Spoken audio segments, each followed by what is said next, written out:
welcome to Tarot Talk Tuesday. My name is Elihu John.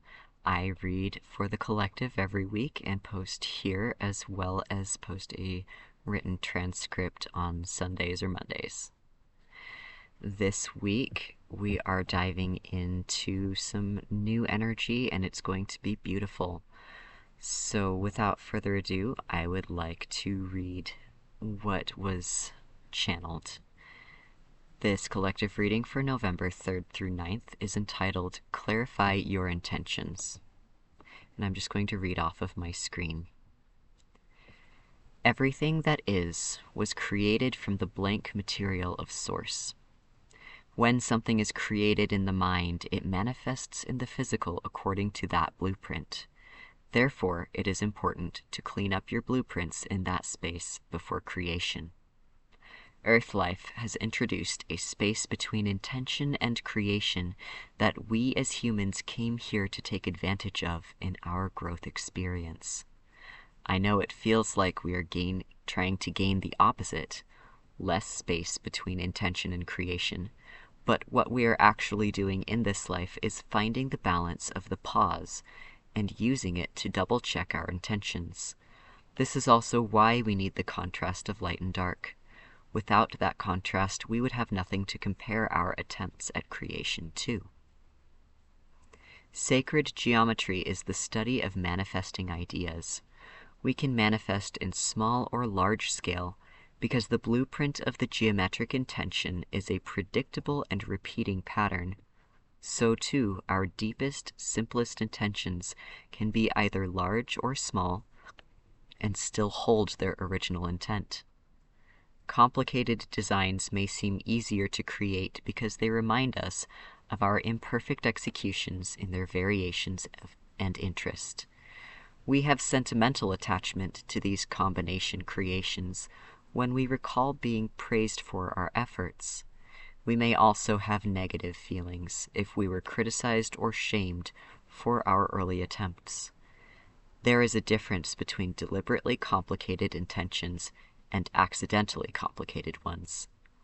If you were trying to replicate the imperfect creations you practice, it would be almost impossible. A robust, complex design that stands up to the test of time is able to be replicated because it is fully mapped out in sacred mathematics. Much like a math problem we could write on paper, each piece of sacred geometry is entirely described in one equation. Unconditional love is one such sacred equation. If you apply the equation to your desire to create delicious food, you will express unconditional love through the medium or material of a meal. If you sew a piece of clothing or a blanket with unconditional love, that coating is sewn into the design. You don't need to apply more than one intention or equation. Rather, it is easier to refine and clarify your intention by applying that one formula consistently, no matter what you are doing. When you have mastered that, you may choose another formula to practice until that one is consistent too. Then, and only then, can you apply both formulas together. Practice means that sometimes the product has flaws. If you know the formula you're intending, those flaws in the formula are traceable. Maybe you practiced unconditional love with an accidental inclusion of the formula of lack, and it brought jealousy and competition. The thing you created is going to reflect that combination. Bringing our awareness back to the concept of our early attempts at creation, I remind you that how you treat yourself and your practice in creating beautiful things in your life now affects the formula you practice in the next attempt. Be kind to yourself as you honor your imperfect attempts, learning to take the good and leaving the bad.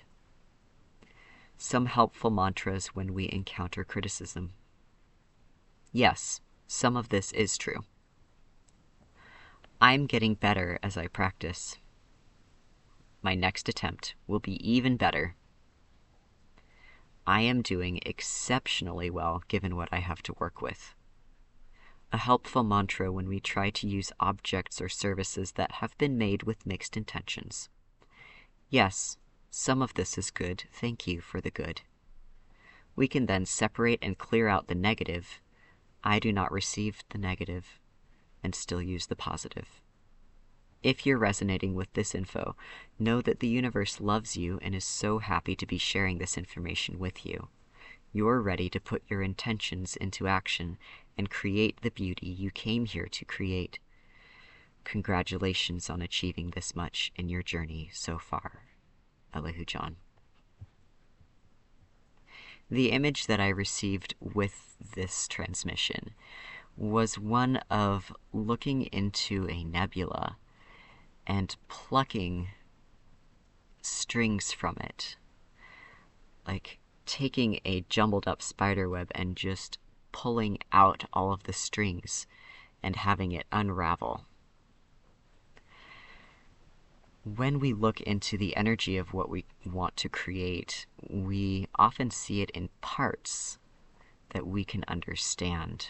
It is important when we are creating things to treat ourselves with kindness and to separate out the intention from the result.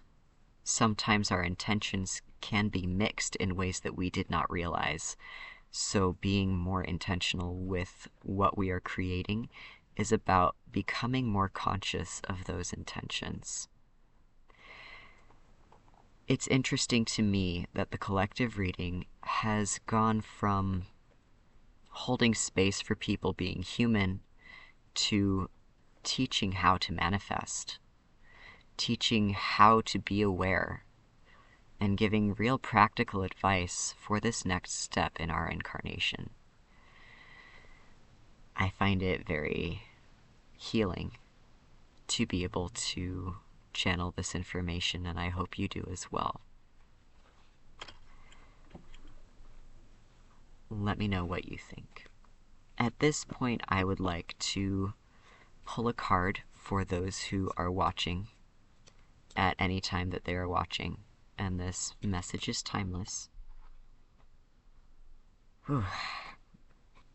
And I am getting a double card. So this card is the Emperor. For us, the Emperor is saying that we are in charge of our manifestations and that we should be in charge of our manifestations.